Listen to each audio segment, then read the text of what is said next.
Dumela mahulu ndamuda kubatwa nehope but munoziziva kuti nyaya metizhen ndikangona wanditega chete ndobva ndatobudikira ndotoita sezvo munenge marequesta. So muri Zimbabwe munoziziva kuti nini semunhu anogara achibata nyaya dzine mukosho mukuru, nyaya dzakakosha ndinenge chingoya nadzo panapa. So panapa pane tweet iri kutenderera iri kunzi real CIOs are behind the narrative being pushed on social media to force David Coulter to resign because ZANU-PF wants Sandra Ndebele to be the mayor of Bulawayo. If you know, you know.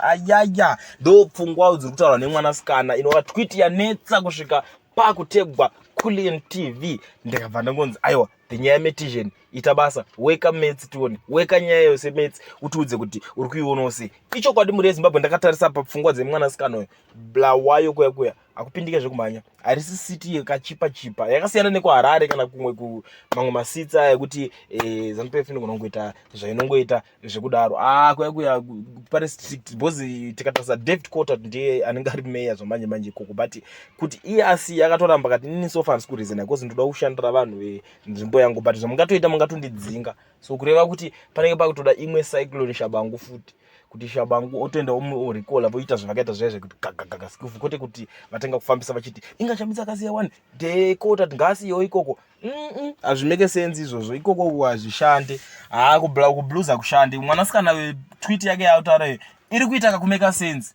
but ngazi kuti Zimbabwe kagwa kusiko kungotaura zvese